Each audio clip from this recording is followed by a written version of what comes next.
Hello and welcome to an all-new episode of Anime Brain Freeze. We are your cursed hosts. I am John. And I'm CC, and when there's just too much cool anime to watch, we got you covered.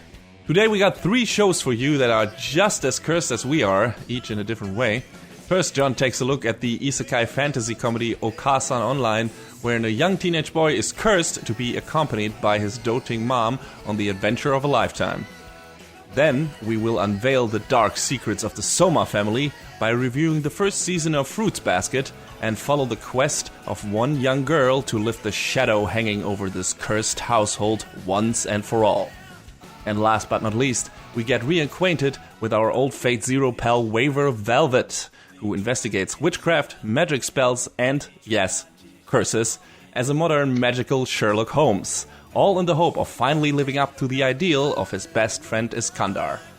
That sounds like a magical time to you. Don't go anywhere. We'll be right back.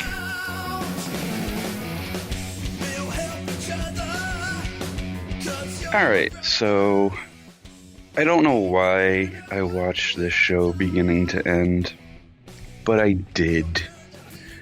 Okasan Online, or, if you rather, Do You Love Your Mom and Her 2-Hit Multi-Target Attacks, is something you can watch. That's it. End of review. Yep, see you later. Bye. Roll credits. No, I mean, this show was okay, but I'll talk about the plot overview real quick. But just when Masato thought that a random survey conducted in school was over, he was roped into a secret government scheme. Before he knew it, he ended up in a game world, and as if that wasn't enough, shockingly, his mother is there as well. It's a little different from your typical transported to another world story. You know, we have a word for that, but that's fine. Mm-hmm. But after some bickering with his mother, she says to him, your mother wants to go on an adventure with you. Can't I be your companion? And with that, Masato and his mother, Mamako, still not over that, begin their adventure as a mother and son pair. There they meet Porta, a cute traveling merchant, and Wise, an egotistical mage. Together they start their journey and begin learning more about themselves and their mothers. So, I had a feeling in my gut that this show would be problematic for reasons. And you know what? It was pretty largely inoffensive, to be honest. I'm glad to hear that, because I have seen screens. Yes, I mean, there are some episodes, some quick scenes where it was like, oh, come on, guys, that's his mom. Don't be like that. But they kind of get over those scenes real quick, and Masato, thankfully, is just as embarrassed as the viewer while watching the show. Because I forget, there was someone on Twitter, it might have been Jacob Chapman or someone else, who was like, they could have played this show one of 2 ways. The first way is, wow, Masato, your mom sure is awesome and really attractive too. Yeah, I know. Or, boy, Masato, your mom is really strong and attractive too. Yeah, I know. And thankfully, it's mostly the latter. Mostly, almost entirely the latter. I mean, the whole conceit of this show is you're getting stuck in another world with your mom while you're trying to sort out your problems with her. And then after that, you can go back. You can leave the game and go back to the real world. Yay. But my problem with this show stems from, it seems like Masato and Mamako already have a lot of understanding of one another. It's just, you know, of course you're going to have arguments with your parents when you're a dumb teenager. That's whatever. That's life. It just seems not to be played to, you know, a really effective extent. So there's not much conflict between those two? Because from what I saw in the first episodes, I would have expected this to be the story of Masato trying to free himself from his overbearing mother, like, in a way, and becoming his own person, and Mamako learning to let go and let her child be herself, like that being the curve of growth for those two in that series. You know, aside from all the comedy and parody shit, which seems to be the main focus, if I'm not mistaken. Within like the first, episode and a half-ish, when Mamako starts getting like really sort of upset, like, oh, maybe I didn't raise my son the right way.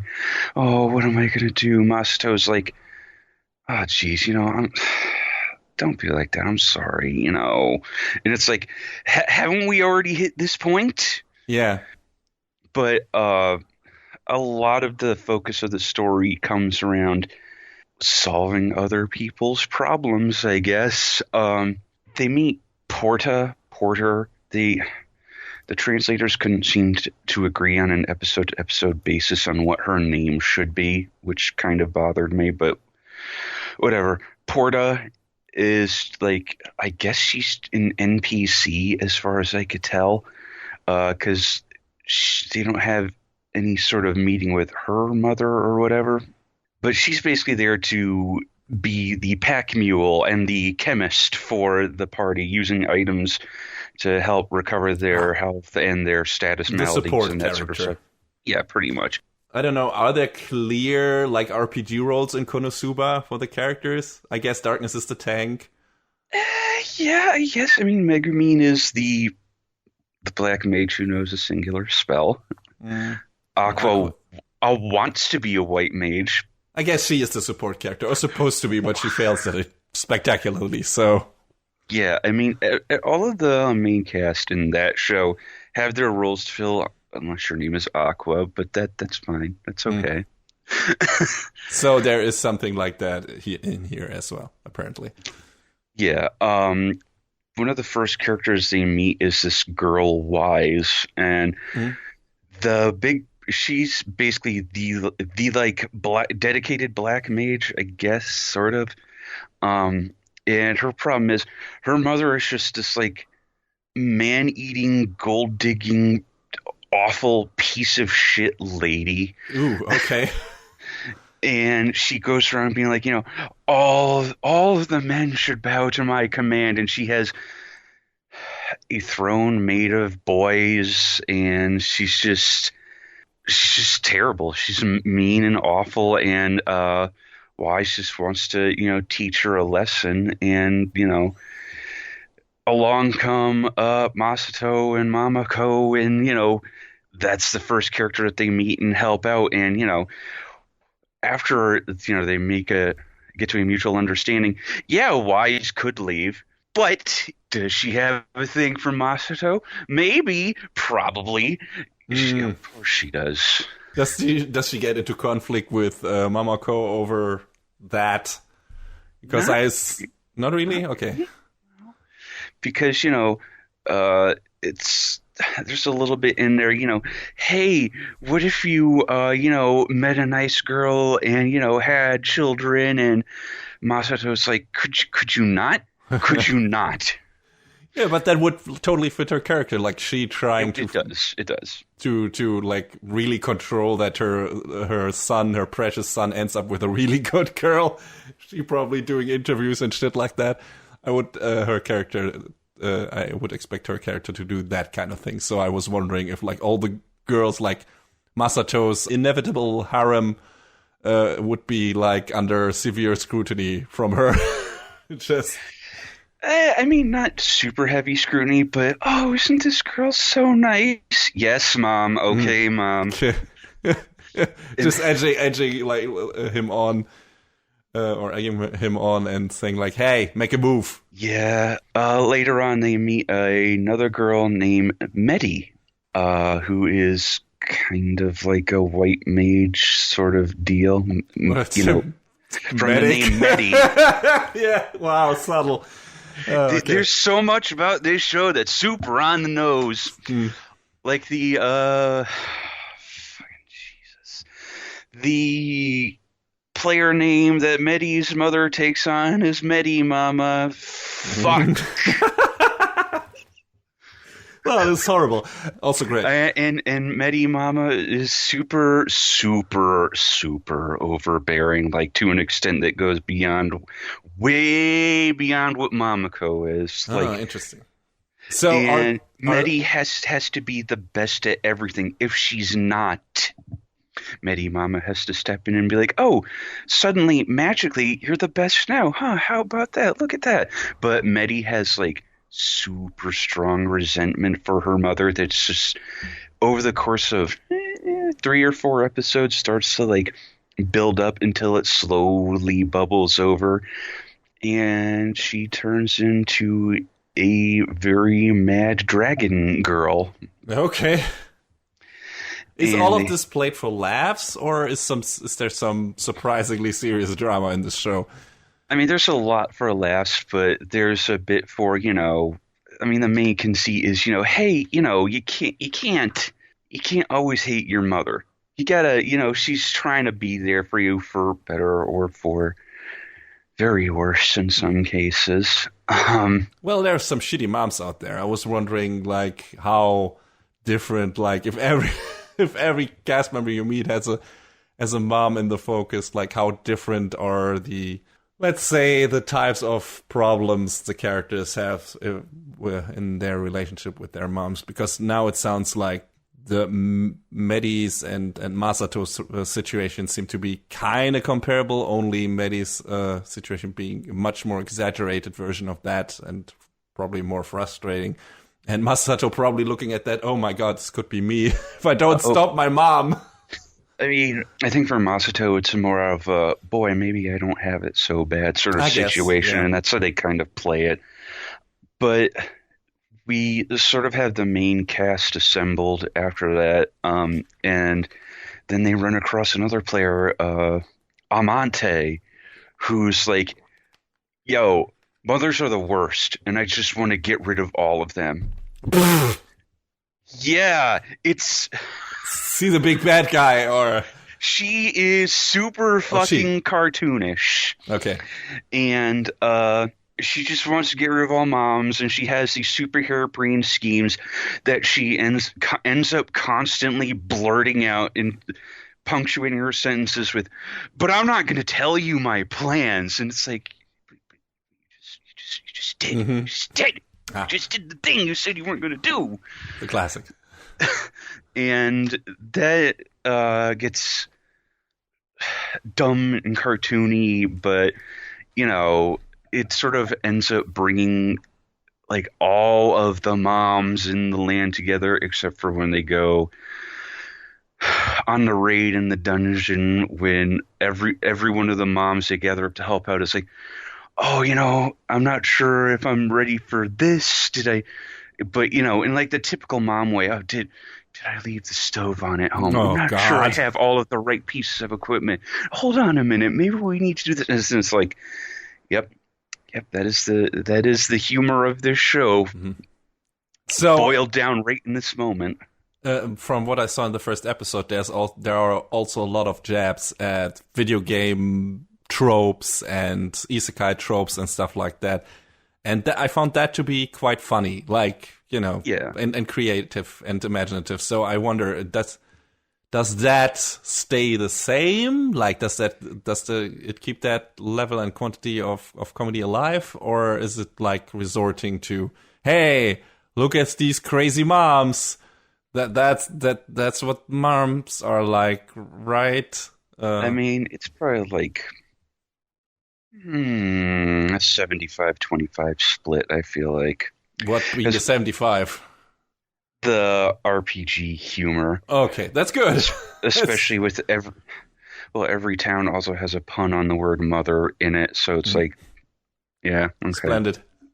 Well, and I kind of glossed over this, but at the beginning, Masato and Mamako meet an NPC that's like, hey, so we're trying to get people to play this game, so we're going to give you super strong equipment from the get-go.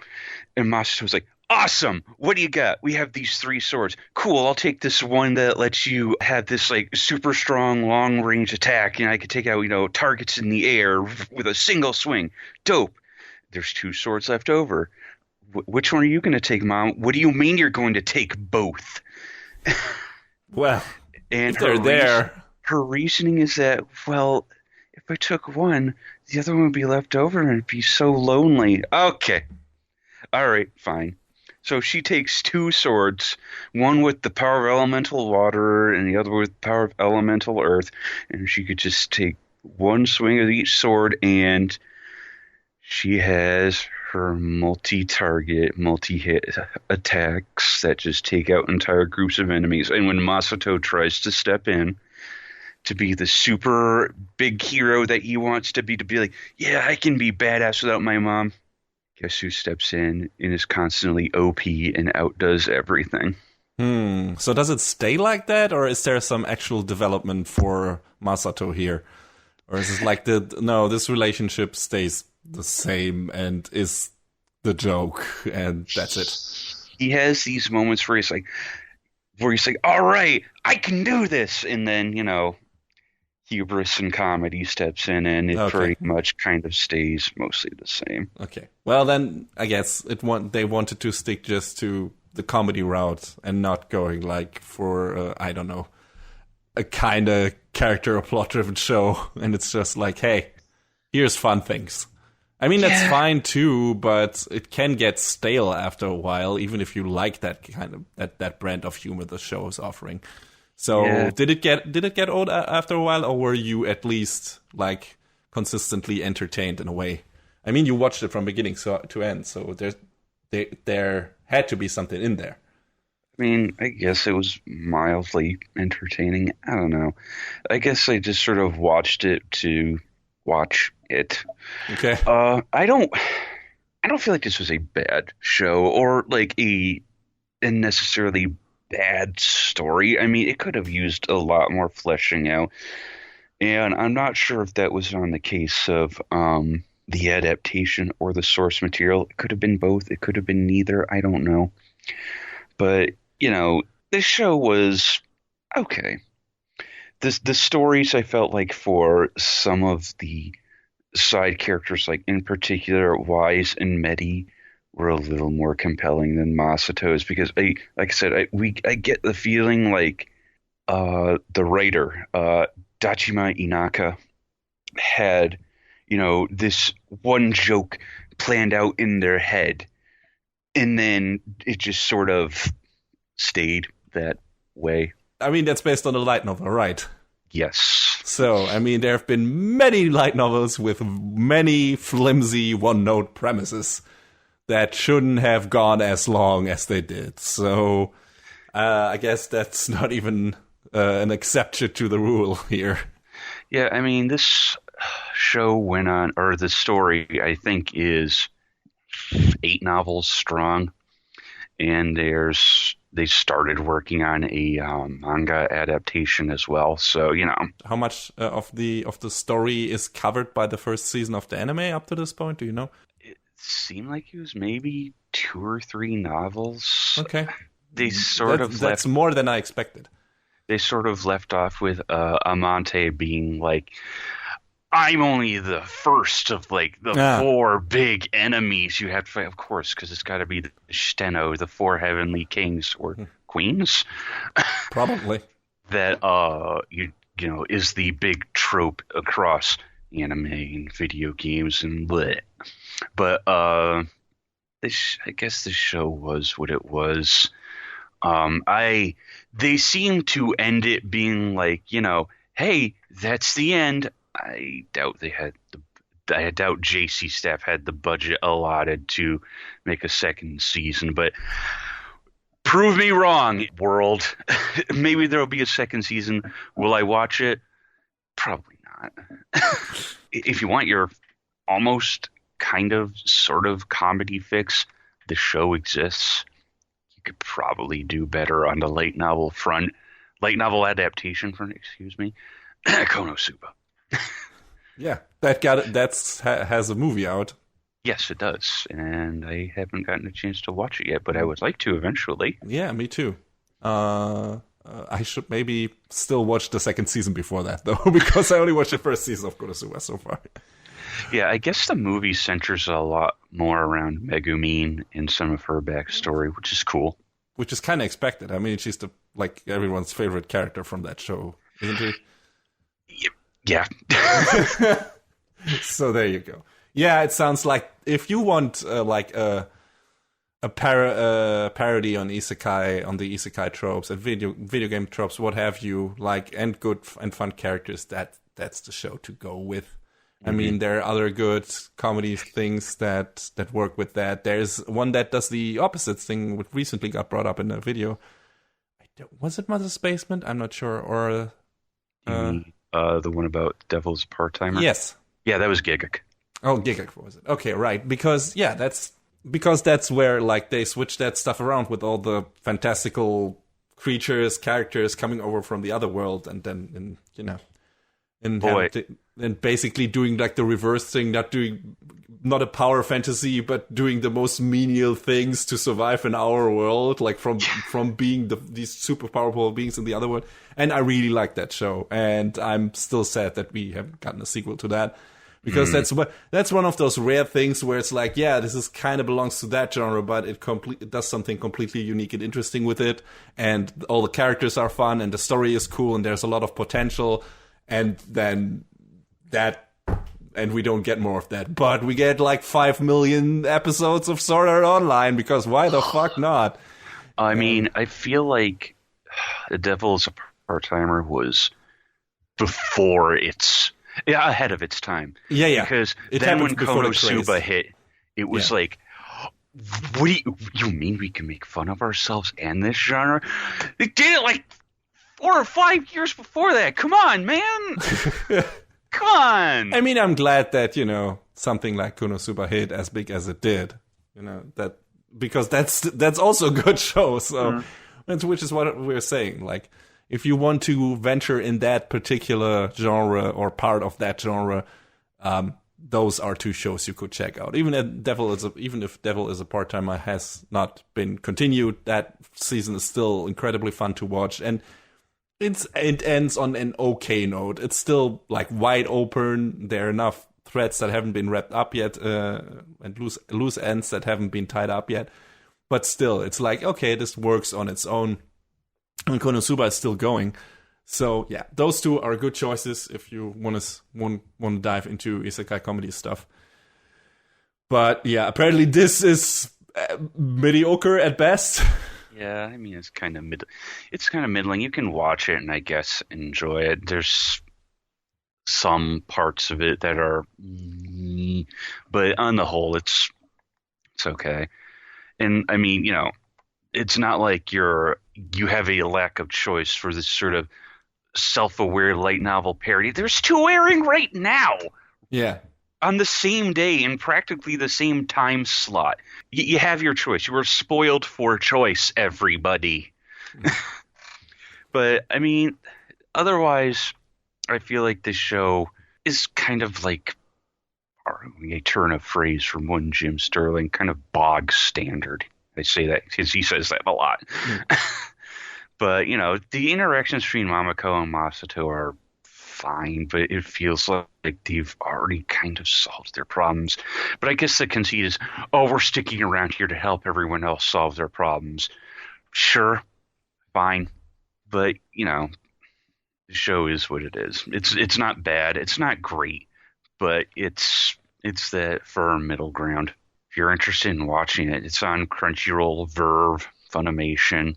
So check it out if you want some cheap laughs, but I wouldn't say to walk away from it expecting some world-shattering revelations about your own relationships with your mother.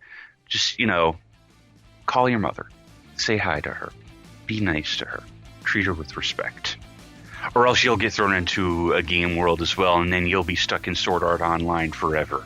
Nobody wants that. Nobody wants that.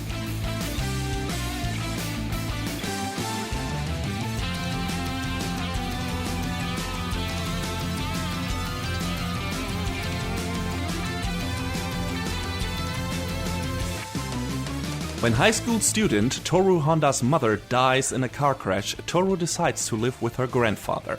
Renovations on the house and unsupportive and unkind family members, however, cause her to move out of her grandfather's house temporarily, and, since she has nowhere else to go, Toru begins living in a tent and supporting herself.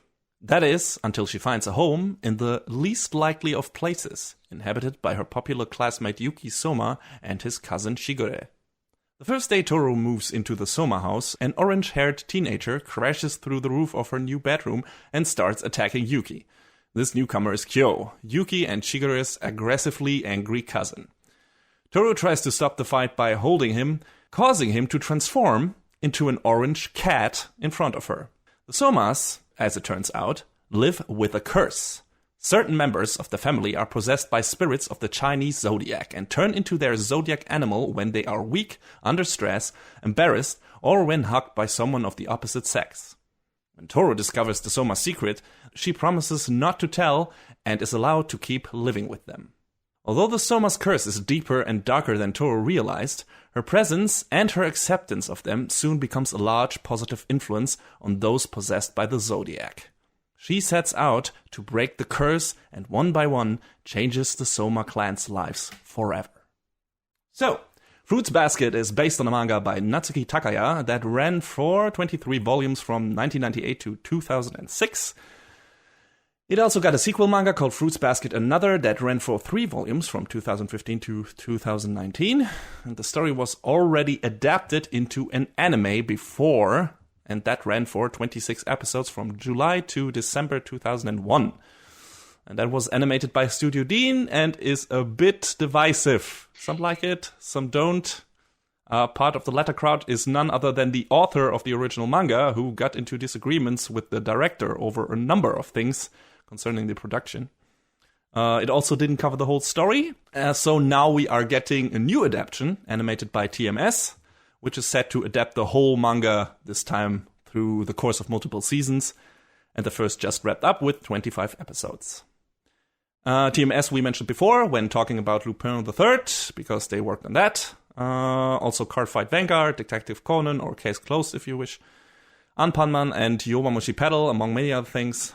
And the show looks pretty good. Mm-hmm. Again, just like with Astra Lost in Space in the last episode, nothing too fancy animation-wise, but the character designs look good and are sufficiently updated compared to their manga counterparts. The animal versions of the characters are also super cute. They look like plushies come to life. Even the bigger ones, like Haru, the cow, or the ox, if you want.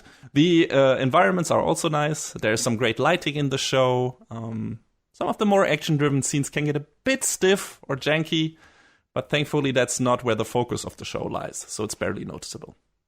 The director this time around is Yoshihide Ibata, who was an episode director on After the Rain, Haikyuu, Maria the Virgin Witch, Kill la Kill, Naruto Shippuden, and also the director of Fooly Cooly Progressive.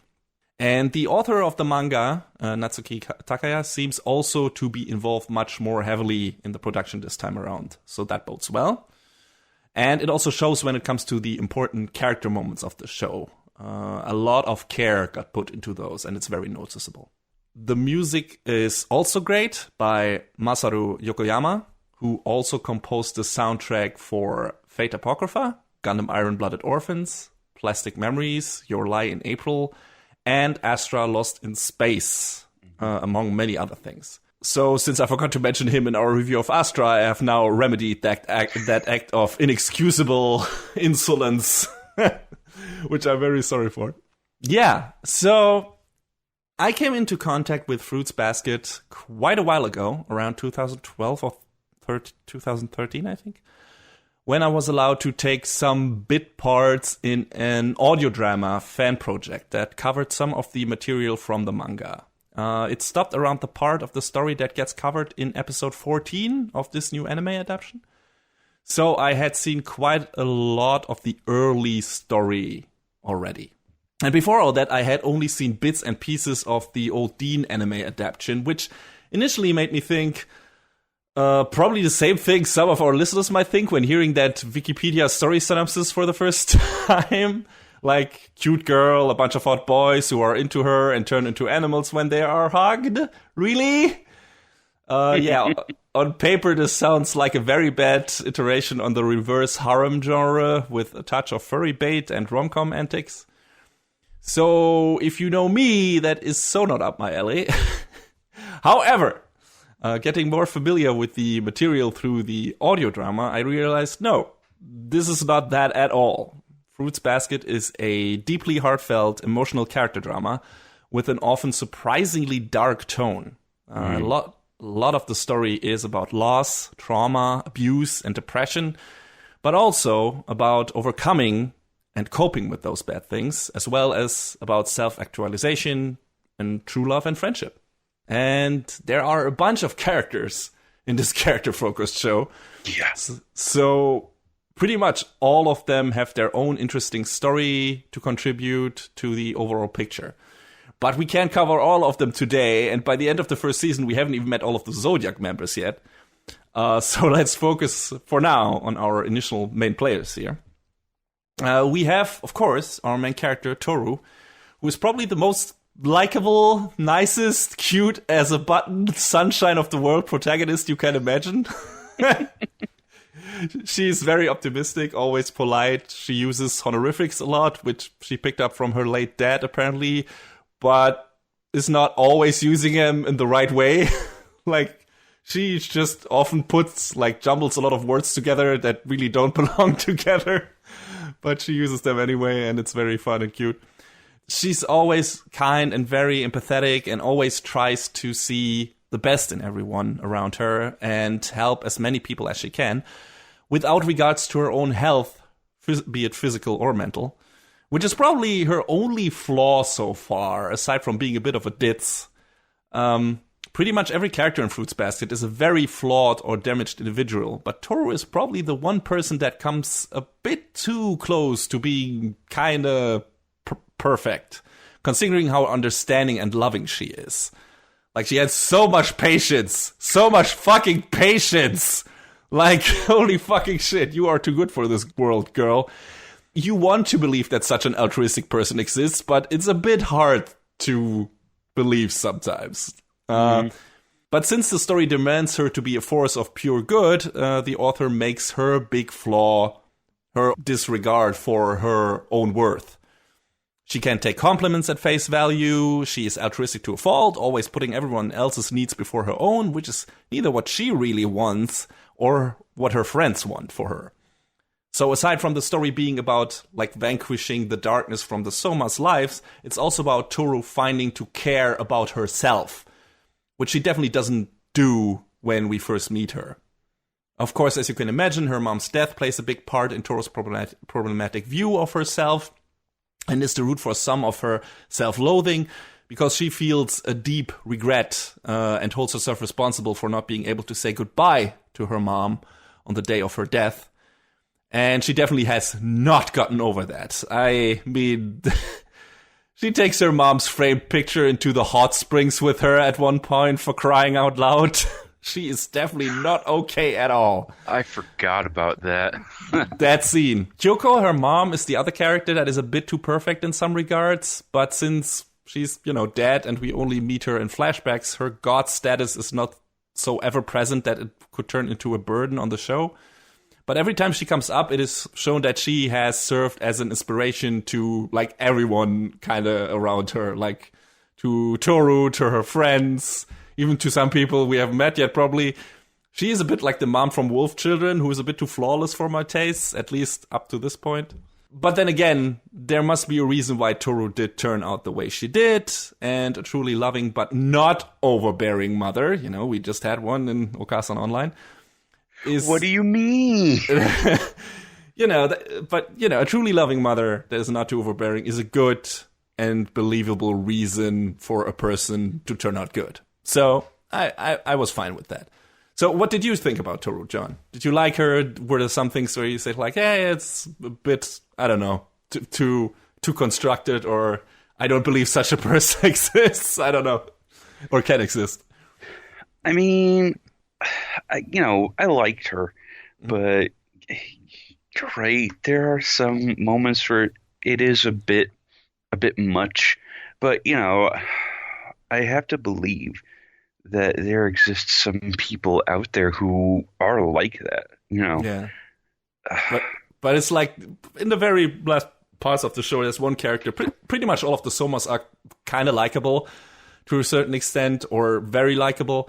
But there's like this little shit kid, pretty much at the end of the season, who's a real asshole for a while. Not for long, but in the beginning, and especially to Toru. And I was like, smack that fucker. Knock him in the fucking face. He deserves it at this point. Holy shit, woman. Why are you so patient with that little piece of shit?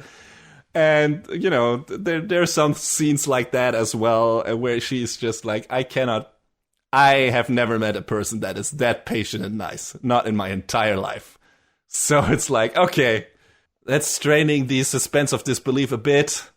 But it was never so bad or so extreme. There was like, that has completely pulled me out of the show. It was just like, at most, I got irritated because I wanted her to stand up for herself. But that's also part of the character. She needs to learn that, right? That is her journey. Like, stand up for yourself, realize that that your needs are also important, and you can't, you know, always be nice to everyone and put, you know, always anyone else before your own needs. So I guess it works. And I really hope she gets there. I really hope that, you know, at the end part of her journey, there's a point in her journey where someone, you know, puts her before a choice and she says like, no, I can't do that because this will like hurt me too much or stuff like that, you know, realizing that she shouldn't do that anymore. And yeah, it's, I liked her so far, you know. So far, the story in the first season so far has been us introducing us to all the characters, not even all of them yet, but a bunch of characters, and Toru interacting with them and pulling them out, maybe some of, you know, gaining their trust, pulling them out of their little corner of misery a bit, and, you know, bringing some light into that cursed family household. And so she hasn't, aside from interacting with those characters and maybe growing a bit through that, she hasn't really taken some steps to, I don't know, care more about herself, aside from that. You know, the other characters she meets do their thing to help her along with that and tell her stuff like that and tell her, you know, Kyo is one of those forces, and we'll talk about him in a bit, who is always like, no, stop it with that with your fucking selflessness. Jesus Christ. Like, there were many scenes where Kyo said basically the same thing I was thinking. It was like, God, yes, thank you. Fucking verbalizing my thoughts. Toru, you're too nice. But yeah, I liked her. I think she's a cool character. I hope there will be some points in the future where she takes some huge steps forward in realizing that she also has self-worth. So we'll see how that goes. I gotta say, I'm not the biggest fan of her voice actress. No? Because she hits that weird shrill pitch sometimes that the voice actress for Nia from Gurren Lagann hit as well. And that feels a bit grating for me when listening to it several episodes in a row. I don't know what it is. I can't specifically like name it or why it is the way it is. But yeah, that was like when she talks like very kind and very cute and very polite and gets like this high pitch. It's like, I don't know. It's a weird note that just stuck out to me. And it's like, I don't like the sound of that. But I mean, a lot of listeners, a lot of people who listen to our show probably think the same thing about my voice or your voice. So who fucking knows? It's a good performance, though. I always thought that like she did her damnedest to bring that character across. So good stuff. Also very important to the story are Toru's two best female friends, Arisa Otani and Saki Hanajima. Arisa has a checkered history as a delinquent, just like Kyoko, Toru's mom. And Saki is this hyper goth girl who seems to be able to emit and manipulate psychic waves. They both are the strongest support pillars of Toru in the show, and their friendship is one of the best and most emotionally rewarding things in the show, in my opinion. Their backstories and how they got to meet Toru and how these three misfits form their tight family-esque bonds are a big highlight of the show. I think. What did you think about those two characters, John? I thought, God, I like them both so much. Like Arisa, you know, she came from just being this really troublemaking girl, just having a lot of bad shit going on in her life. And then, you know, when she met Toru's mom, it's sort of, that was the big turning point for her. And, you know, I feel like, you know, her turning that around, and then when she met Toru initially, that sort of felt very emotionally rewarding to me. And as for Saki, I mean, I don't know if her core character changes too much, because she always has that sort of weird psychic "I'm going to curse you" vibe. Yeah. Just nailed down. Samey expression, right? Like, or kind of expressionless, or a dark leer. Yes. And, but you know, she's still a good person, though. She has, you know, all of the best intentions for Toru, but man, if she doesn't freak out everyone else. I really like her relationship with her brother, I gotta say. Mm-hmm. In a story that is filled to the brim with complicated family relationships, those two being like the characters that they are and how they interacted with each other was very nice. I really liked it. So yeah, in general, like I said, those two backstories had some of the best tearjerkers as well. Like, really good stuff. Like, every time those three characters are on screen and you see like, hey, yeah, those three have a really tight friendship and they are very important to each other, the show shines and gives you warm, fuzzy feelings inside of the best kind. So I really like those two. But yeah, let's get to our cursed characters, so to speak, the Somas. Let's start with the two main ones, Yuki the rat and Kyo the cat. And if you know your Chinese zodiac, you also probably know that the cat isn't actually part of that. And as the story that is told at the beginning of the anime goes, the cat was excluded from the banquet that God invited all the other animals to because it was tricked by the rat. And since that story is reflected in the different relationships of the Soma family, Kyo, the inheritor of the cat spirit, was ostracized and treated as an outcast his entire life. And as the story goes, he naturally blames Yuki for that, since he's the rat. So those two characters harbor extreme animosity towards each other, and it's up to Toru to erode some of those barriers built up over the years. It helps that both of them learn to deeply care for her, each in his own way. Because they are very different people. Yuki's very elegant, polite, and beautiful, has his own fan club at school, which is a problem, and especially for him.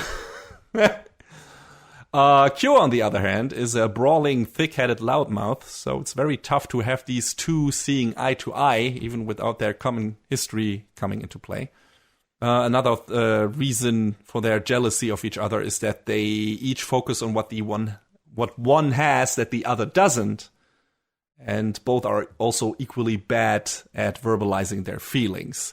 But their heart is definitely in the right place, at least when it comes to Toru. And you always, the show is very good at telling us what, not even telling us, but showing us what the inner turmoil is for those two characters. It's not just the relationship to each other. Like, that's not the main problem thing here. It's their upbringing and what trouble came with that. Like, after Kyo's mother dies, he gets basically shunned by his dad, if I'm not mistaken, and is taken in by a sensei who he adores and sees as a father figure. There's also a really good plot point and little arc coming for that later in the show. But he has some issues with accepting who he is, or thinking that other people won't accept who he is. So that is a big part, and the climax of this first season, I would say, like the emotional and plot climax, because there's a big thing happening at the end of the show, a big reveal, and that's all about Kyo. So he's a very important character to the story and to the other characters. And Yuki, on the other hand, is like, on the outside seems to be like this very calm, collected person who has his shit together. He's good at school and everything. Everyone loves him. Everyone wants to be him. But on the inside, he's very alone. He's a very, very sad, alone boy. And he also had a very problematic upbringing. And we'll get to that when we talk about another character. But first, let's talk about the third Soma at the house Toru is staying at. And that is Shigure, the dog, who really is an old dog in more ways than one. He is an author of erotica, I think, or love novels or something like that. He's a trickster, a bit of a perv, and loves to fuck with people, also in more ways than one. I feel really sorry for his editor. Oh, his poor editor, man.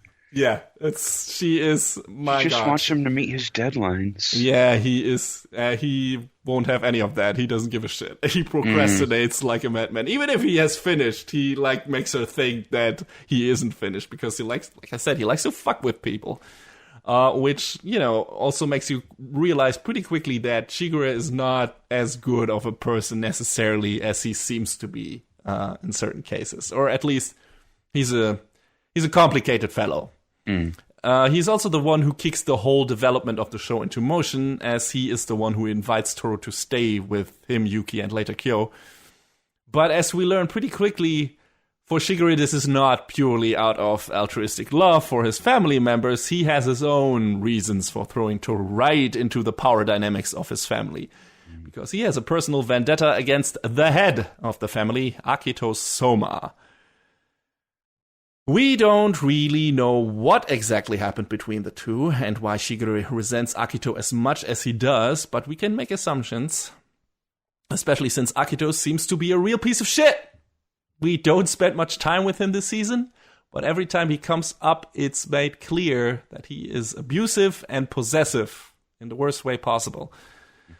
This very much relates to Yuki's upbringing and trauma, because Akito basically imprisoned him for a while. And there is one scene in the later part of the season where Akito appears at their school, and boy, that is some tense fucking shit. Mm-hmm. Yeah, good episode though. And you get really scared there for a moment because you don't really know what Akito is. He's a really threatening presence. He's not like a big bulky guy or anything. He's very slender, kind of, I don't know, medium height or small. But he doesn't seem on, like, just from the outside, doesn't seem as threatening. But you immediately realize that he has like this stranglehold over the rest of the family, like this emotional fucking bondage, and that he is willing to use it for his own personal gain all the time and doesn't care if he hurts and traumatizes all the other members of the family. He doesn't give a shit. I can imagine him also having a reason for being the way he is, like also having a troubled upbringing or, responsibility being pushed on him because he's the head of the family and him being of frail health and stuff like that. I can imagine shit like that coming into play later, but right now, he is very easy to hate. So you definitely want to root for Shigure's plan to succeed, which I assume is to use Toru's ultimate good girl sunshine powers to pull all these Zodiac members from Akito's grasp so that he will be completely alone at the end. And die sad and alone. I don't know. The problem is Shigure probably / maybe doesn't seem to care if any further emotional damage is inflicted on his chess pieces through his machinations, so we have to see how that plays out. I'm wondering about that. I don't know. He seems, like I said, when it counts, he seems like a really good guy, but I wonder how long he's willing to keep that going when, his plan comes at risk of falling apart if he doesn't, move his chess pieces into certain positions. So, yeah, we haven't got to that point yet still, because so far everything has followed pretty much his machination. Toru has made a lot of connections with a lot of the Somas, and everyone likes her, and everyone wants to keep her around. And even though if some members in the beginning are kind of against it for, different reasons, but she brings everyone around by being just fucking nice. And, so far it kind of shit works out rather smoothly for Shigure. So I wonder if that will change in the coming seasons. If shit goes awry, or Yuki and Kyo realize what he's up to. That might also lead to some conflict, and I'm excited to see where this goes. John, what do you think? How will the story progress, or what are your expectations? Where do you want the story to go from here on out? Man, I mean, I don't know.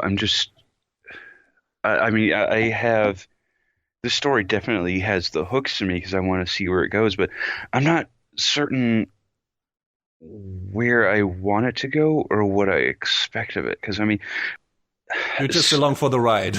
Yeah, I mean, since, we've only seen bits and pieces of Shigure's past, I just want to know how the pieces fit together. So, yeah. I want to wait and see what happens.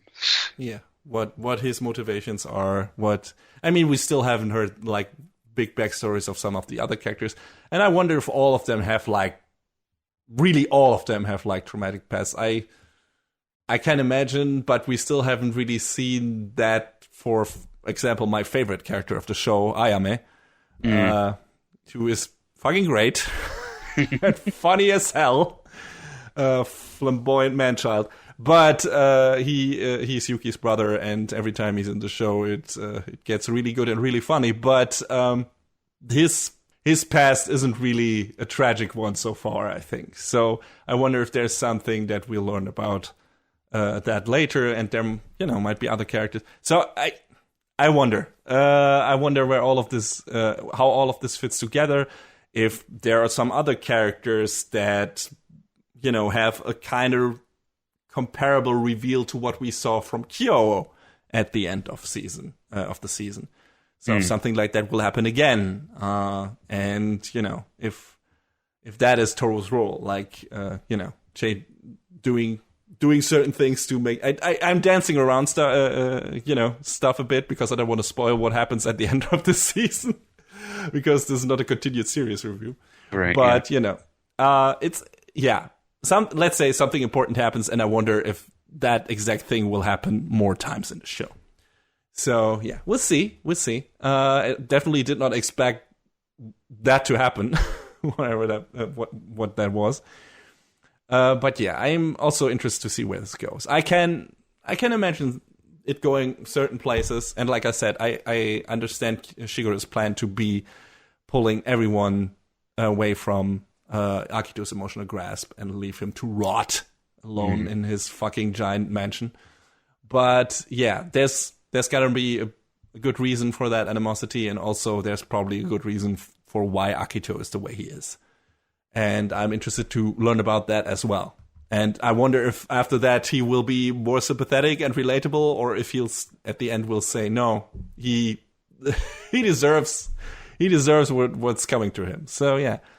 Yeah, there's some other character. Like I said, there are many more Somas, but I don't want to go into detail. And like I mentioned Haru before, the Ox, who is like this, who has like the split personality thing going with a white light and dark side, or white and black, I guess, in the original, which they changed because. I think probably changing or localizing the name differently was probably a better choice. Better, yes, yeah. Don't shoot! That man isn't black. Oh my god! Funimation, why?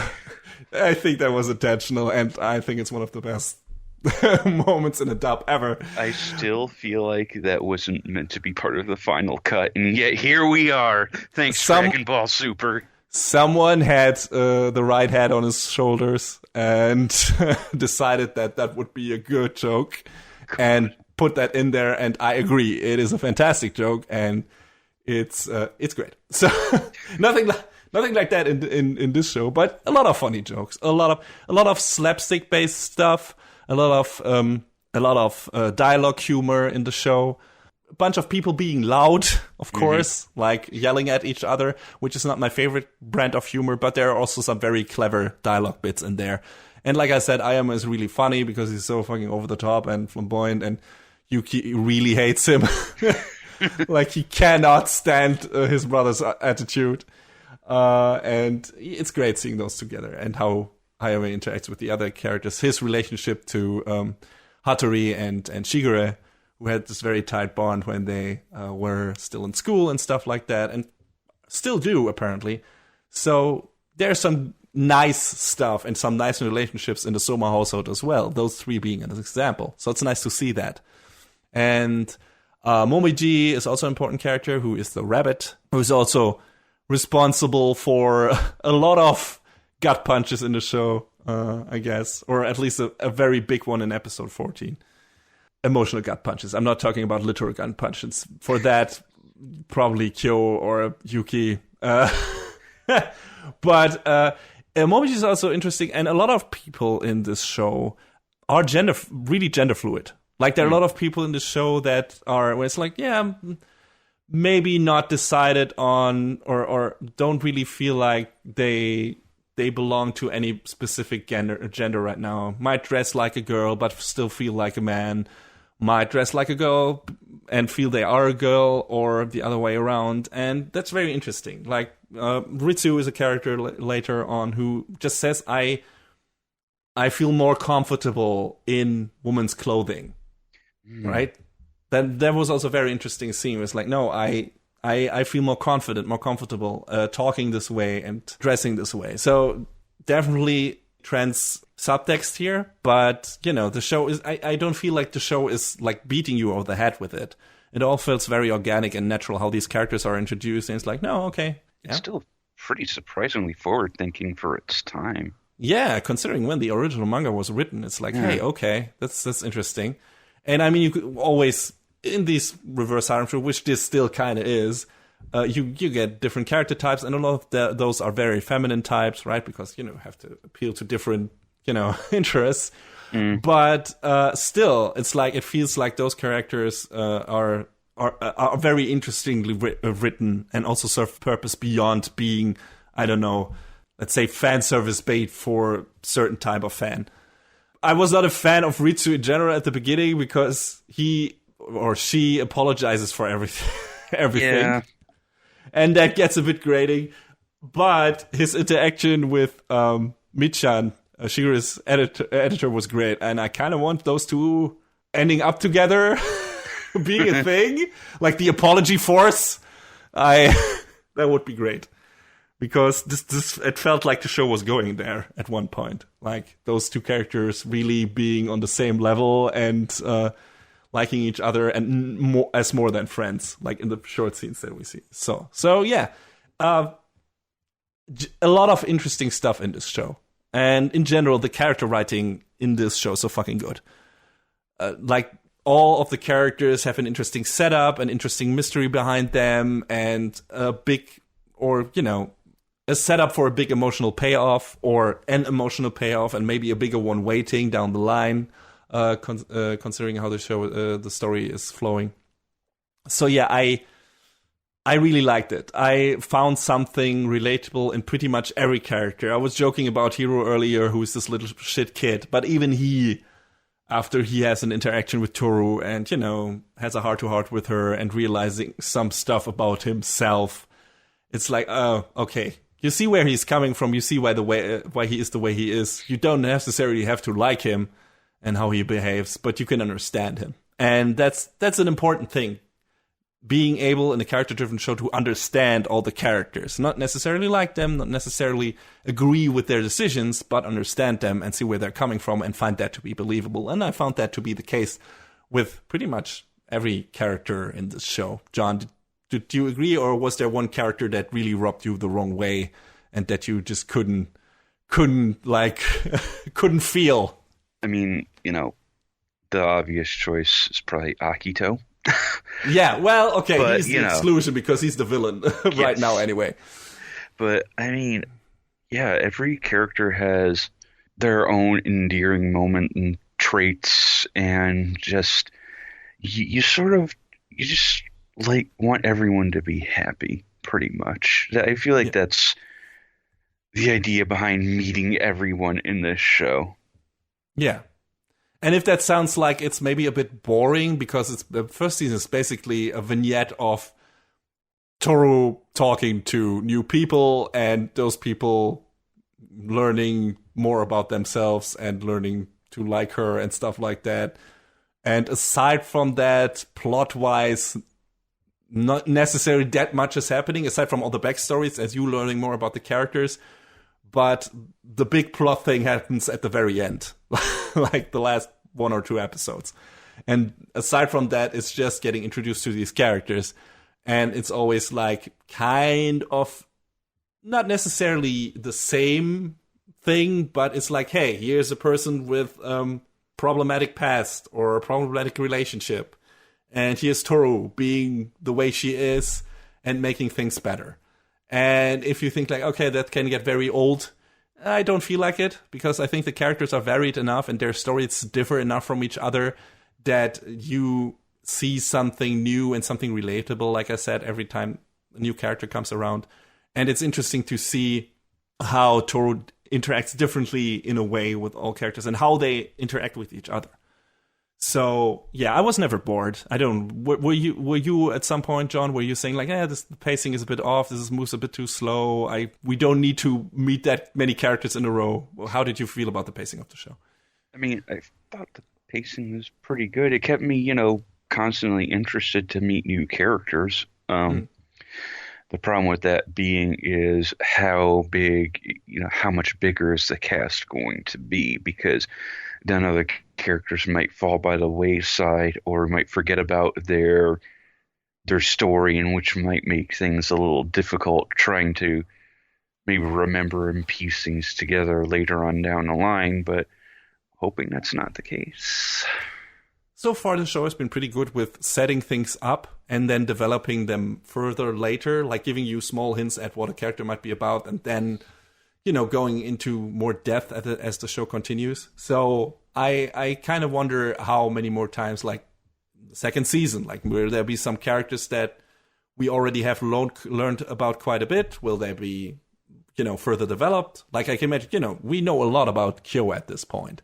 So I wonder how strongly he will feature in the coming seasons. Like we have to learn more about other characters, and we have learned a lot about him. So will he be put by the wayside? Will this mainly focus on him, maybe developing more romantic feelings towards Toru? Or, what will they do with that? So yeah, I can see, like you said, that they're maybe dropping some characters by the wayside, especially ones that really don't seem to be very important in the first place, like aside from showing us the many different facets of trauma in the Soma family, like the small 2 kids, Hiro and Kisa? Was that her name? Yes. So maybe let's see. Yeah, I don't think those two are might be super important.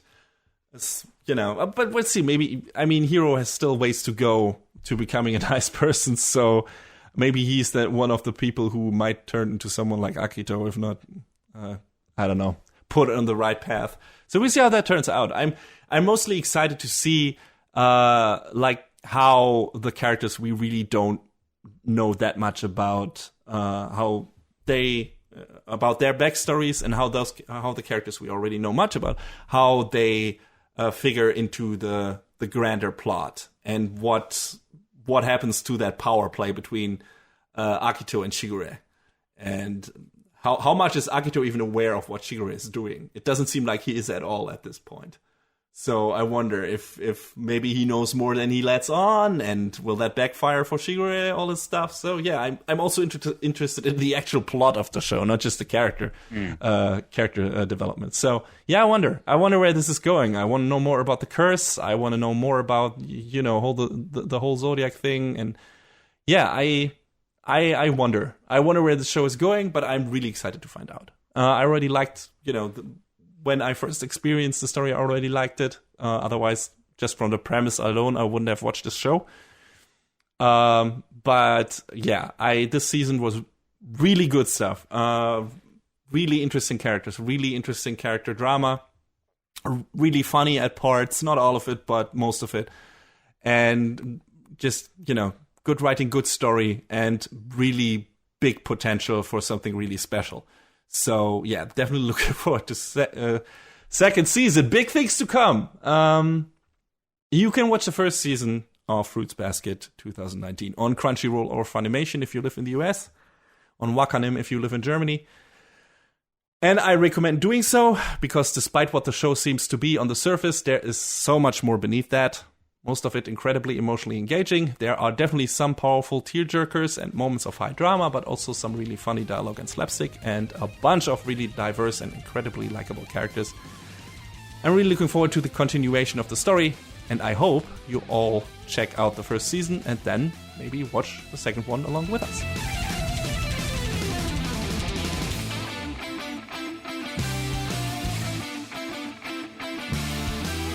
And we're gonna take it home today with Home, haha, I get it.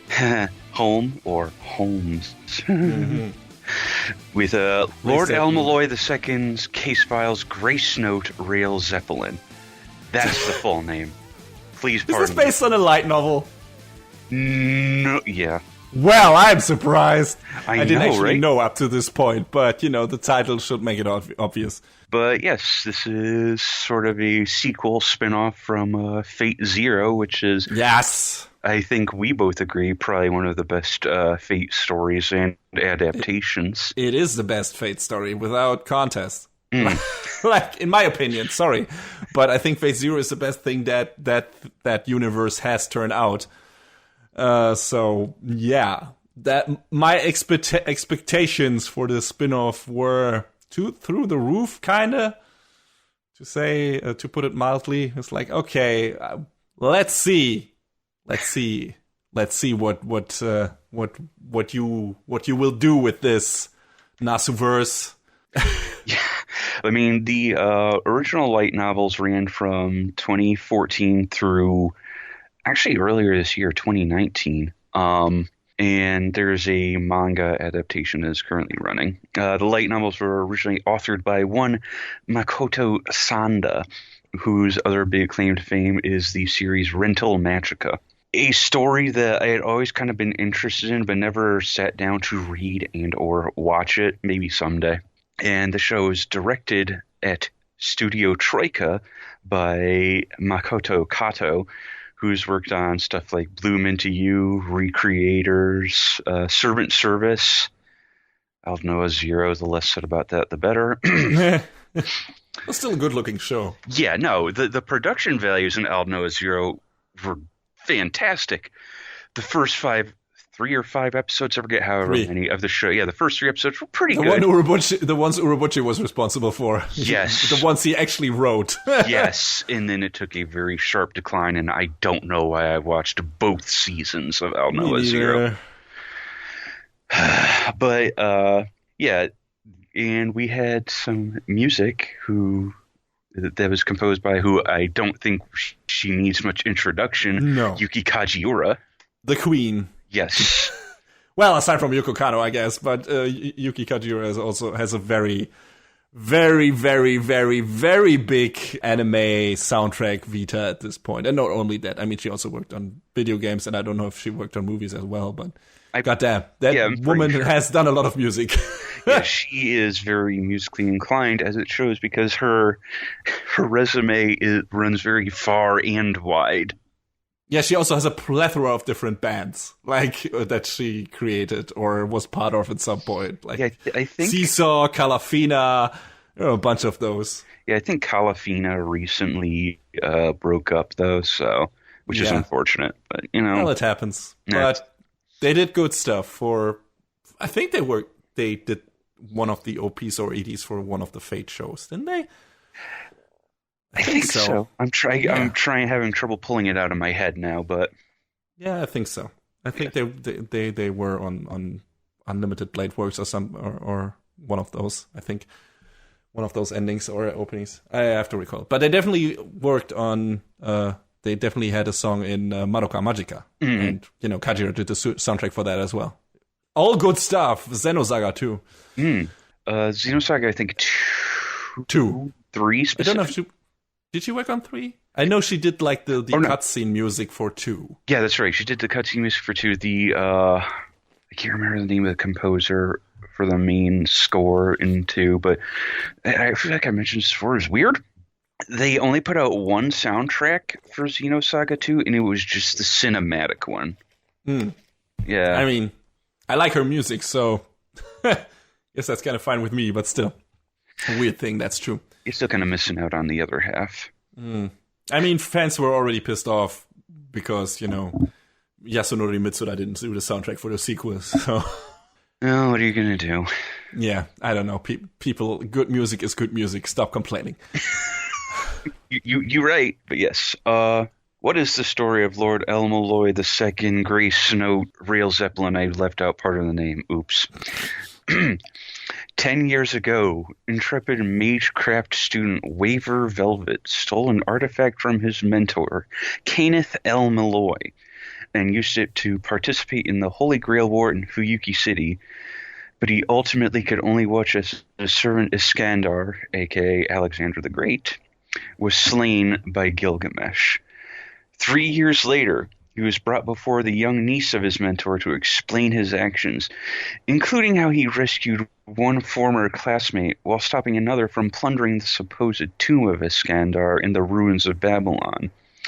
To his surprise, the niece lets him off the hook if he will do 3 things: shoulder the family's massive debt, help recover the family's magical crest, which was partly lost when Cain died in the Grail War, and take over as Lord El-Melloi in the prolific Clock Tower until she grows into her majority. So, as said, this takes place not immediately after Fate Zero, but 10 years after, and actually only a couple months before Fate Stay Night. So this is a pretty specific window of time. Had a little bit of trouble at first in narrowing down whether or not this takes place in the main timeline or if it shards off during the Fate Apocrypha timeline, because there are reasons for expecting that.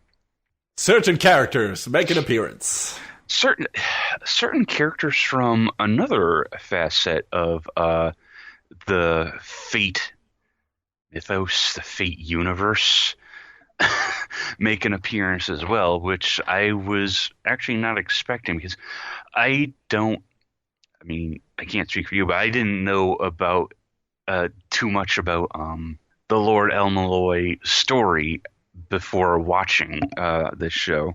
I didn't know anything. Yeah, apparently they sort of skipped over a story arc before getting into this, because there's a story called the Adra Castle separation, which they sort of just say, boy, good thing we worked that out. Gray just sort of hand waves it at the beginning. Yeah, that was weird. It's like the show, even if you watch episode 0, which I... Stop doing that, anime, just in general. Like, fucking episode 0s, just start with 1 and make that, like, that could have been the first episode. It would have been fine, totally fine. What the fuck is this shit? Yeah, anyway, they did the same thing with Babylonia this season, so... I guess. Yeah, and also I don't like that. I mean, not the show, I like the show, but it's like, stop doing that. Some people don't watch the episode 0s, and then it's some integral shit, and in the case of Babylonia, it actually is. So, what? Why? Anyway, sorry, tangent. But get me riled up here. But it's like the show throws a lot of characters at you in the first, like, couple of episodes, and acts like you already have to know them or should be familiar with them. And I'm like, no, I've never met these people. Not even in other Fate series. I mean, I haven't watched all of them, and I am not even sure which character you were alluding to when you talked about them coming from other part of the Fate franchise. But it's like, especially, for example, Gray, it feels the show is expecting us like, yeah, you've met this person before. And I'm like, no. I mean, we know what she's about pretty quickly. The show acts like we should already know, and we don't. It's like, what? The problem with this is that the first, 5-6 episodes are anime original. Okay. Yeah, we don't get to Murder on the Orient Express until about 7 episodes in. Wait, so they skipped a part of the actual story to do anime original stuff? What? Yeah, it was weird. That's a weird decision.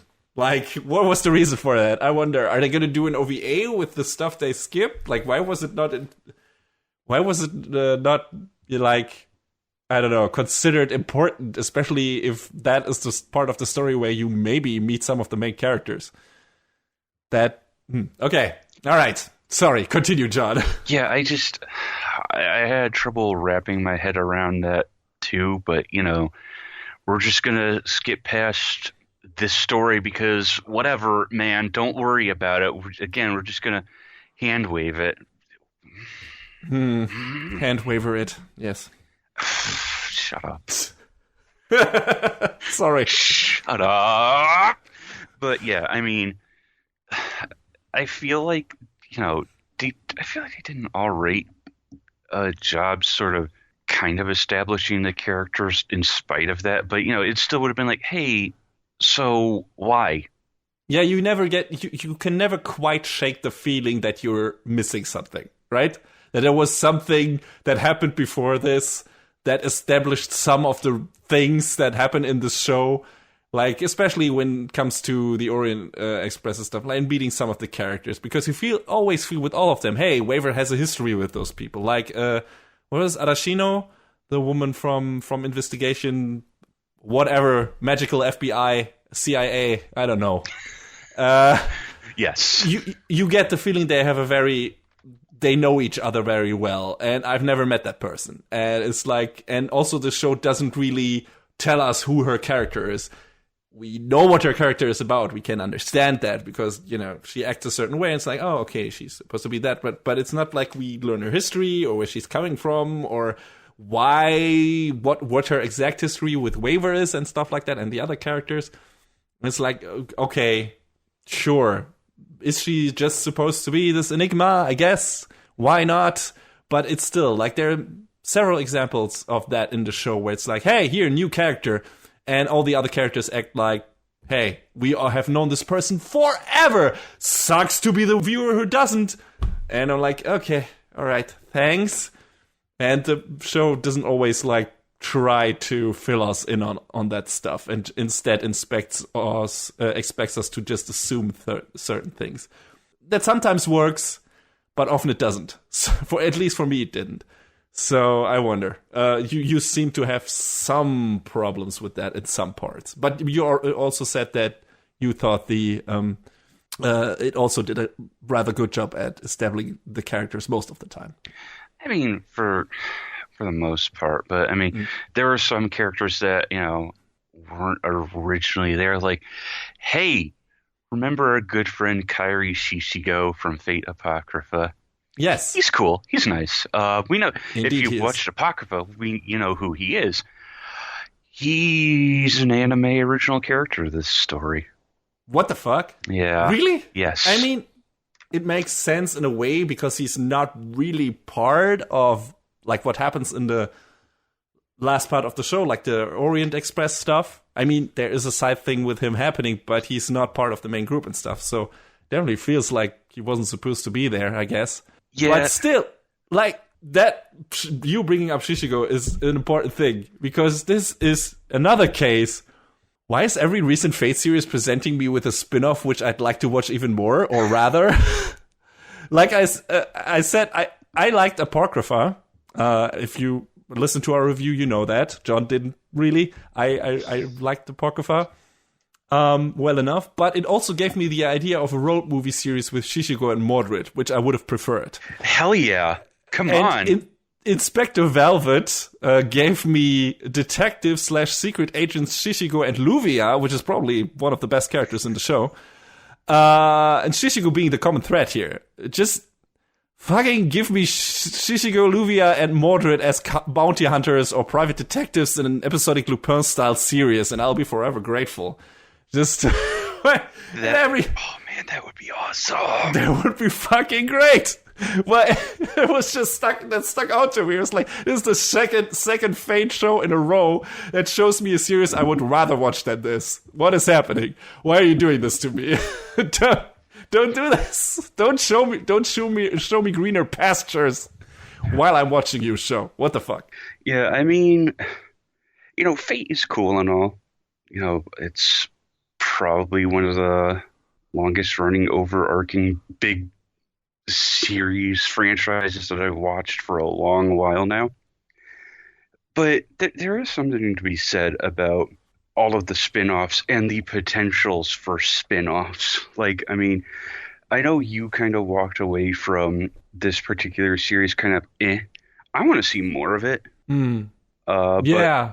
But I kind of get why you would say that, though, because yeah, they did sort of jump into it in a weird way. They skipped parts of the story. They started with this weird kind of filler that they tried to use to establish the characters instead of, having the core story.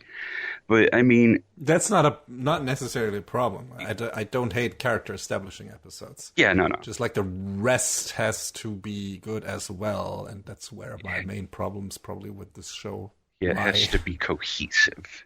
Yeah. Should we get into what my main problem with the show is, or do you want to do something else first? Have at it. Okay, so I think one of the things that you really liked about the show is it being basically kind of murder mystery, but, with everything magic around it. Yeah. And in the Fate universe, and it actually paying homage to a lot of stuff like that. Like, last arc is basically just Murder on the Orient Express, only with, Fate characters, mages, servants, all that stuff. And that could have been really cool, because I like that stuff as well. I think like that kind of procedurals is up my alley. I really enjoy those. However, I think, as with other Fate stuff, the series often doesn't really explain its terminologies or rule sets, and expects you to take them at face value. And like I said, it introduces a bunch of new cast members, like we're already supposed to know them.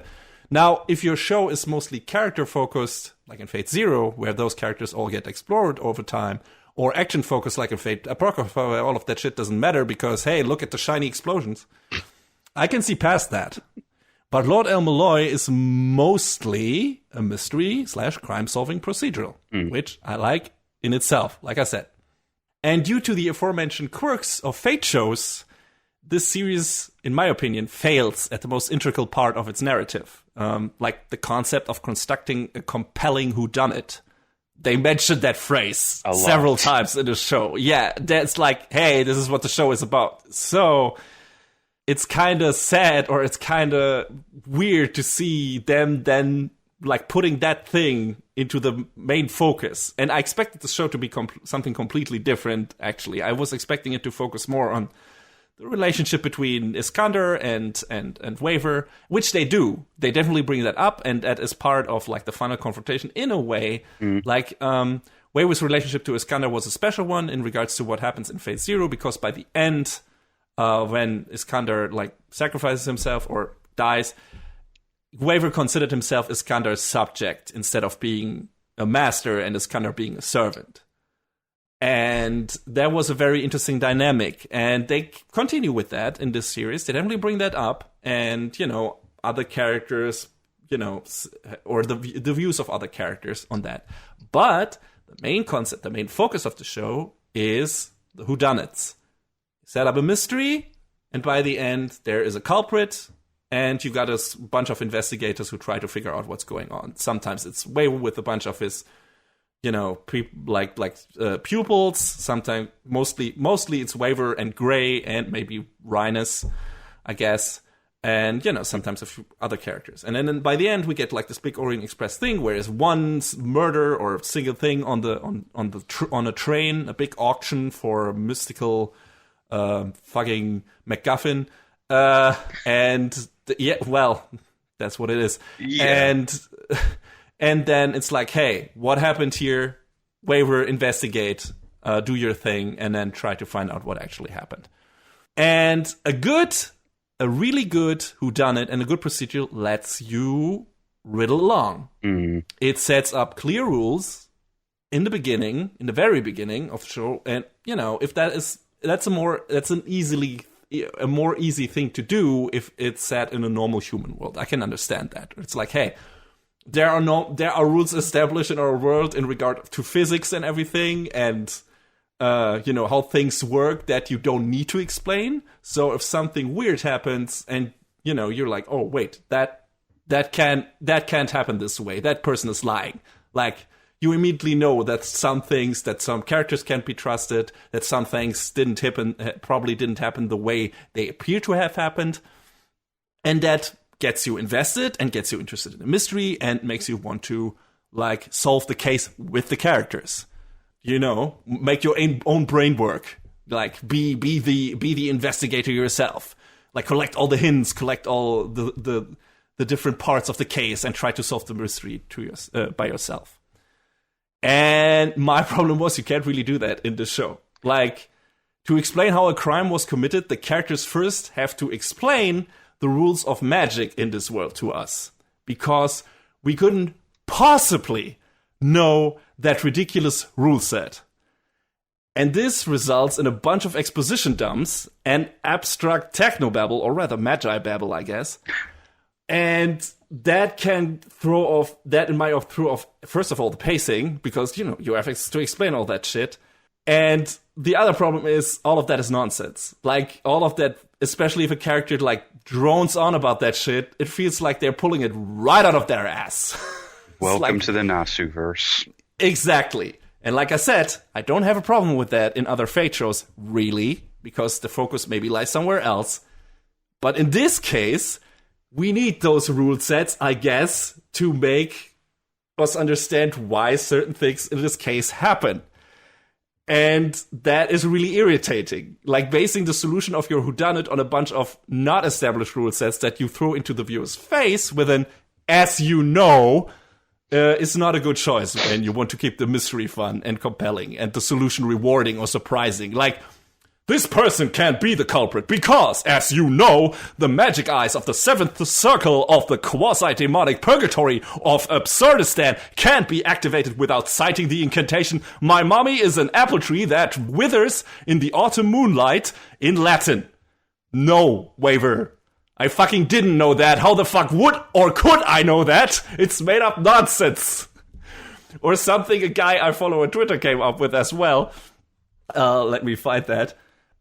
Like, a body is found in a locked room with a bloody knife, an empty envelope, and a scratch on the floor. And Waver's saying, "I have solved this mystery. It was Sasquatch, who is invisible, but has been here the whole time, and he used a magic ray gun." And some other guy, "Ah yes, the gun that eats dreams." And, yeah, well, this is fucking show. It's like, it's a bunch of, to quote that person again, because I think he puts it more, like, concisely than I ever could.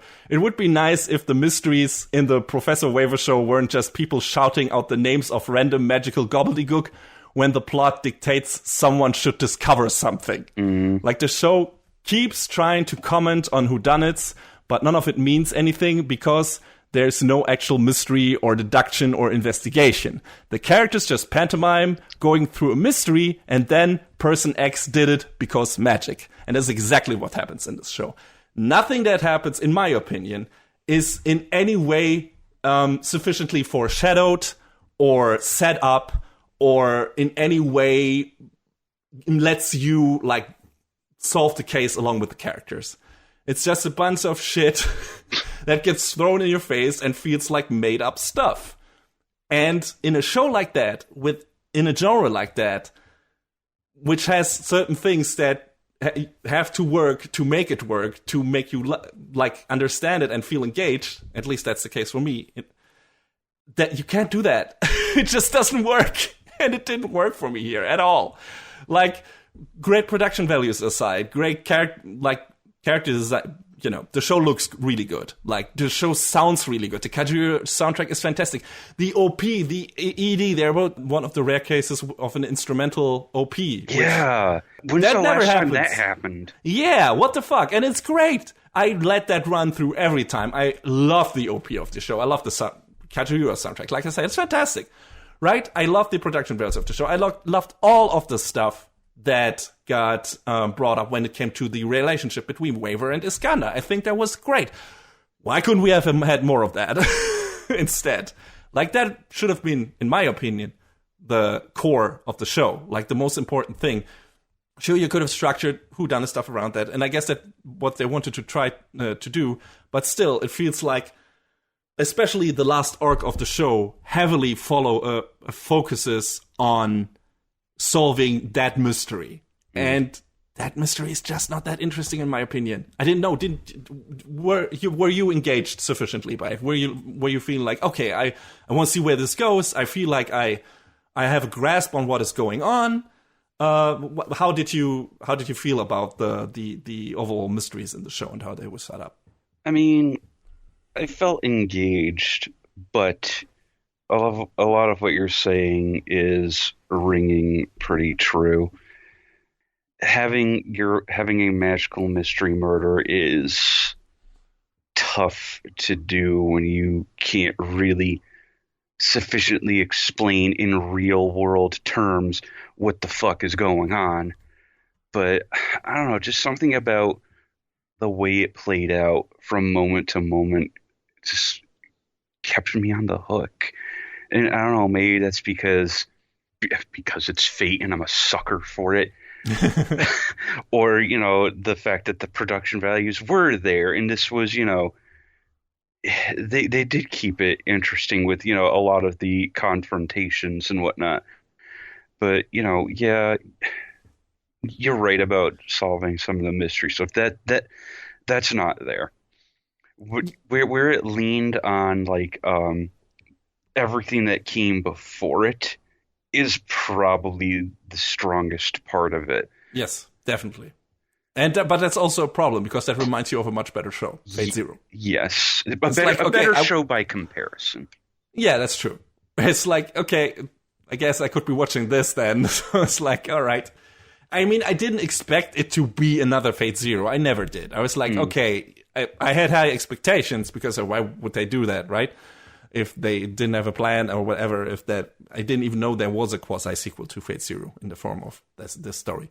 It's like, okay, sure, I want to see where this goes because I really liked Waver and Iskandar were probably my two favorite characters in Fate Zero, aside from Kiritsugu, I guess, and Kotomine Kire as a villain. But I wanted to see more of those characters, or that character, because, Ryder / Iskandar is gone, but that's like, hey, you could have done a lot of things with this character and sent him somewhere. And I just felt like this show wasn't living up to the potential that the story of Waver and how he would go through his life after experience what he did in Fate Zero, how that would progress. Thinking about it, though, they kind of tried to do that because the relic that Waver held onto after Iskandar left our world, ended up getting stolen, and that ended up being, sort of an impetus for him to go on the rail Zeppelin. It just happened that, there was this murder also, by the way. Yes. And don't get me wrong, like, yeah, what you brought up, that thing that brings him into that actual last act of the show, gives him a reason to be there, and how all of that wraps up is not bad. And the last episode in general is emotionally rewarding because it actually pays off that relationship that was set up before, and that is cool. My problem is I wish there was just more of that in this season, and not as much of the other stuff as is in there. It's like, maybe that's unfair. Maybe it's like, okay, the show never wanted to be just that, but, it gave me glimpses. It gave me always glimpses at what it could be and what its potential was, but, instead threw a bunch of stuff in there that I didn't care about. And I don't mean the characters. I think there are a bunch of awesome characters in this show. And that is probably what kept me going through all of the nonsense and all of the really slapdash whodunits here. Where it's like, fucking Shishigo, of course, which, again, learning that he is an anime-only character was like, fucking, okay, someone definitely made the right choice here to put him in this thing. I wouldn't know what I would have done without him. The other character being Luvia, I hope she is in the original story because she's fantastic. She is. Like, fucking Armika spirit. She's fucking martial artist, wrestling, I don't know. and also just a very cool personality. I think she's fantastic. I will say I didn't expect a Fate Grand Order character in there, but, that was interesting to see. Is she from Fate Grand Order? No. Oh, you don't want to give it away. There is a character that we meet during the real Zeppelin who is from FGO, so. Oh, interesting. Okay. Well, yeah. I have not seen that much of Grand Order yet, so I wonder if that character has appeared there. She was in First Order. Okay. I haven't seen First Order yet, so I gotta watch that. But yeah, no, those are interesting. Another Rhinus is okay. She's one of the tropes I'm not too fond of, which is this, overly smart, weirdly, not necessarily sexualized, but considered to be or portrayed as desirable Lolita thing, where it's like, but she's also his bigger sister, I guess, or whatever, or smaller. It's weird. It's a weird dynamic, but she's all right. I liked Rhinus. They kind of played her a couple of different ways where, she was pretty smug, but at the same time, she could be kind of understanding of a waiver situation. She is better than Yvette, which I share Waver's feelings towards her. I did not like her. Holy shit. But I liked Swin and Flat, and that is also a thing I had a problem with, kind of, because when they introduced those characters in episode 0, and considering they were featured heavily in the OP, I was like, man, these characters are really cool. I wonder where they will go with those. They were also very briefly in Apocrypha, which I was disappointed we didn't see more of them there, but at least we saw a bit more of them here, which was cool. Hell, even Collis was in this show. Yeah, but considering how prominently featured Swin and Flat are in the OP, it was a sad surprise to see they are basically not part of the story at all. Like, there's a big part in episode 0, then they have an investigation case in the sewers, something with Gray, and then they are not in the show anymore. And it's like, at the very end, they appear again because they have helped with the rail Zeppelin thing a bit, I guess. Maybe they come back in later on, or in, the story that we missed. Yeah, but episode 0 made them look like a fun duo. Yeah. And in terms of screen time, and in terms of screen time and relevance to the story, Melvin and maybe Adashino or Kaulis should have been in the OP instead of those two. Yeah. It's like, why are they so featured here when they are not really in the show as much as other characters? It's just weird. Yes, they are important pupils. They're important pupils to Waver. Because they kind of adore him and he's their role model, but still it's like, okay, they don't really have a big part in the story, or we don't learn anything about them really. So it's like, okay, it was nice seeing them at the end and getting their graduating, I guess, and Waver's reaction to that again.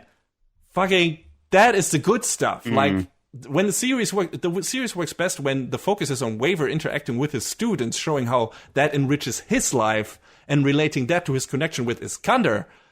Again, not enough of that in this show. Every time they bring that up, every time they show him interacting with his students, every time they show him how much his students love him, how much he loves his student, how much he cares, how much that helps him that his students look up to him, rely on him, and how much that makes him grow as a character. This show is fucking great. I love this show when that happens. It happens not nearly enough times. Yeah. It's like a couple of scenes. And the final scene, that's why it's probably the best scene in the show. It's really emotional and good. It's really good. Why couldn't there have been more of that? I don't... Maybe because they didn't want to diminish that. But, part of me also kind of wonders how much oversight Nasu had in this particular story, if any. Because parts of it just feel kind of weird, like we've been saying. But yeah, I wanted to like this show so much. I really want. It's a quasi sequel to Fate Zero. It's one of my favorite characters in there. There's some nice callbacks to Fate Zero. There's Waver is wearing Rya's shirt from Fate Zero at some points, which is great. It's like, hey, do you remember that shit? Here, pay off. And it's like, hey, if you are a fan of that show, we got you covered, right? We got your back. And I'm like, oh, cool, yeah, right, get right into that. You're singing my song, that's amazing. And then, just all the other stuff didn't work for me, and I was trying really hard to find the good in the show, the best aspect, and it was showing me those things, and then it was moving over to the other things. Like, no, I don't care about that. Show me more. Show me more of actually interesting stuff. And I wasn't the biggest fan of Gray. I think she's probably the least interesting Saber I've met yet. I mean, she's nice and devoted and like this demure version of classic Saber. Like classic Saber Fate Zero, Fate Stay Night Saber was stoic and kingly, and Apocrypha's Mordred was loud and brash. And Grey is like this very, like I said, soft-spoken, very unsure, very, like this very gray mouse, I guess. I mean, they don't really dive into her character as much as they should.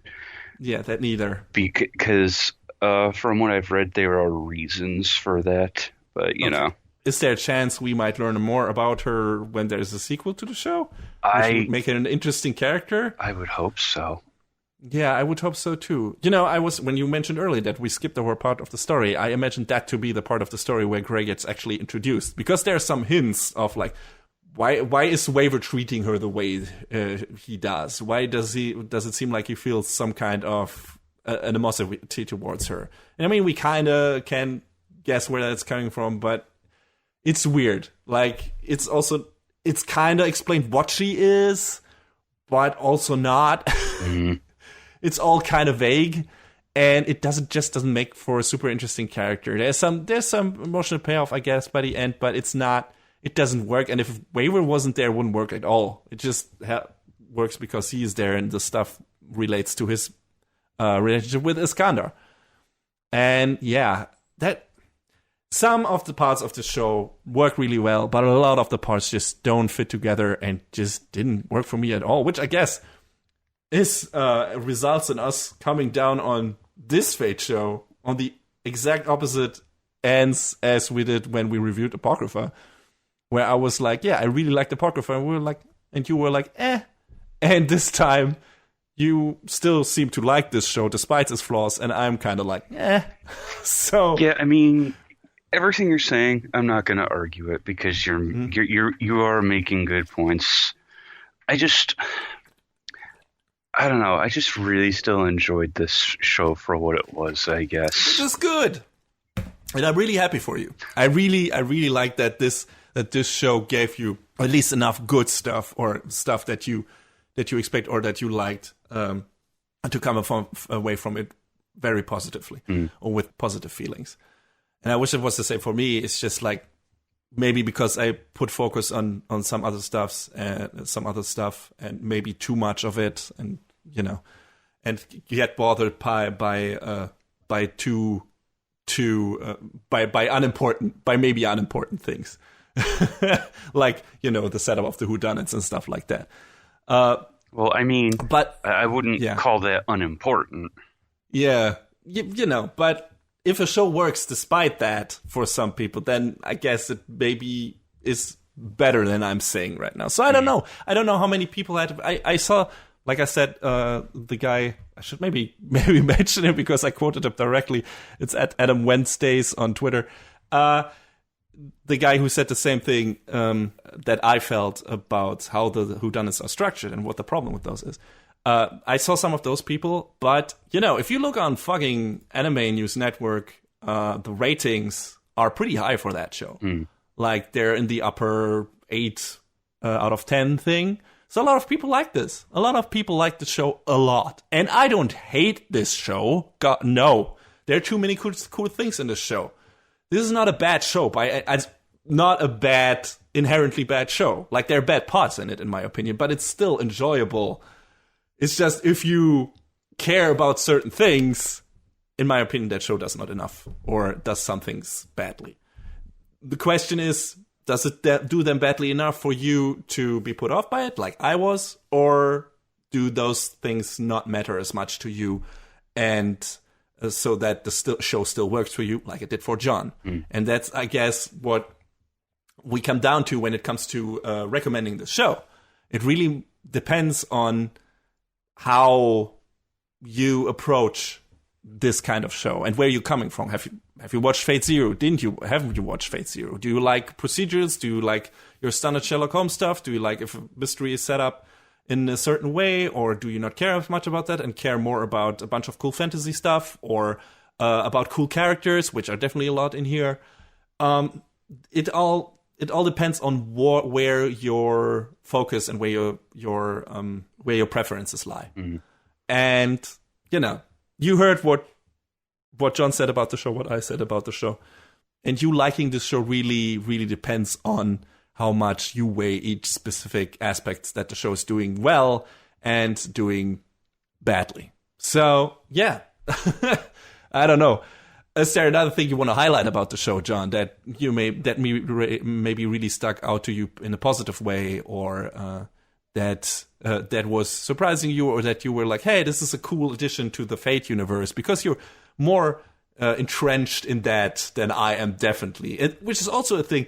I think if you were a big Fate fan, you would watch the show anyway. But still, you might not have a problem with how the whodunits are set up, because maybe you already know some of the rule sets that they are trying to fucking establish by exposition dumps in the show.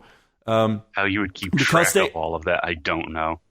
Yeah, but maybe some of those have been established and applied in other Fate series, and if you are a dedicated follower of those, you maybe recognize them and are like, oh yeah, that's how that shit works. Of course, yeah, that's why that guy is the bad guy. When I'm sitting in front of the screen and I'm just scratching my head, like, what the fuck is going on? What are you talking about? So yeah, if you are very familiar with the Fate series and their rule sets, you might not have any of the problems I had with the show. So, I don't know. But yeah, John, sorry. Something that maybe you still want to highlight about the show. I mean, I guess it was sort of neat seeing, just this extension of Waver's story, because we, in other Fate stories, we got like bite-sized pieces of Lord El-Melloi II, before this point, without really knowing, what his deal was. And now, to see that at least even partially fleshed out thanks to this and Fate Zero, mostly thanks to Fate Zero, I guess, was, it was good. It was good. That's what coming back to these stories of these extensions of these characters that I want to see more of is it's giving me what I want, I guess, for better and for worse. It's nice, it's a nice elaboration on those characters, and it helps that Waver is just a cool character. Yeah. Like, not only with considering what happens in what happened in Fate Zero and how that built his character, but also in this, like he comes across as this super stern, like very strict teacher, but underneath you realize he's super caring, loving person. He's also a giant goofball. Like, I think the thing I love most in this show is when Waver loses his fucking cool. Like, when he just fucking rails on another character because he just pisses him off. Or just irritates him to no end. And that's so funny. Or when he just is flabbergasted by something that happens and completely confused. Because, he tries to keep up that appearance. And when there are cracks in that facade, those are the funniest moments. That's when you see him. Yes, that's when you see him. That's when you see the boy that Iskander saw. And that he realized was in there. That good person. And that, actually funny, caring goofball. And yeah, that's great. That's fantastic. Those are the best moments in the show. And every time that shit happens, I'm really happy I was watching it. So yeah, I just hope, hey, if we get a second season, there's more of that stuff in there, and the plot actually gets more interesting and more cohesive and understandable. Then yeah, sure, I'm all for it. I would watch the second season. I don't know if I can take another season of exactly this, with that much focus on, in my opinion, badly set up and structured whodunits, with not as interesting of a payoff. Like, I didn't feel anything when they revealed the villain in at the end of the Rail Zeppelin case. Yeah, like, that was kind of all right. I guess you're like, the bad guy. I guess, yeah. You were mentioned kind of before. We're kind of set up, but not really. And it's foreshadowing. Yeah, not yet. No, it's not. It's random name dropping, and then by the way, it's that character. And what? Fuck. Yeah, but whatever. I guess that also counts as foreshadowing. But yeah. But yeah, I mean, I still enjoyed it, but because we just getting just give me more of Waver and the nonsense that he has to deal with.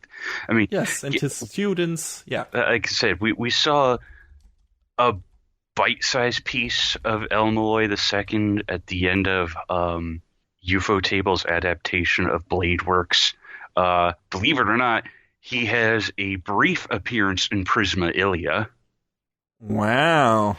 Yes, but seeing this in like the proper main story context is what I want more of.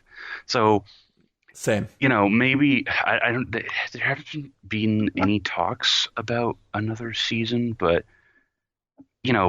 please, and maybe we could do it, a little bit differently next time around. I don't know how the ratings were for this show, like in general, how many people watched it. I don't. You can watch it on Crunchyroll, Funimation, and again Wakanim in Germany if you want to. Just as an aside. But I mean, if you're a fan of H0, you probably did already. If not, maybe give it a look. If what I mentioned doesn't bother you. I mean, it's fate. Of course, I'm gonna watch it and talk about it. So, yeah, I enjoyed it. You had your problems with it. I think it's at least worth checking out for, if nothing else, the production values, because this is a good looking show with great music, and if nothing else, that's definitely worth mention. And fun characters. Yes.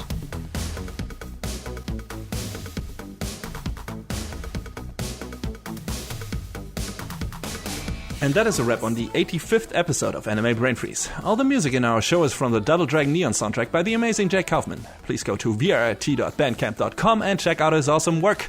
Our show is available on most of the popular podcast services, but it's always worth visiting animebrainfreeze.com for our review index and more.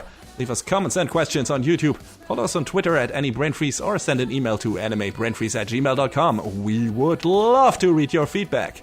Thanks for tuning in. We hope you had a good time, and please join us again on our next episode. That's good. So long, everybody. Next time on Anime Brain Freeze. Becoming a real playmaker in VR card games. And, right, without Will Smith, but instead good.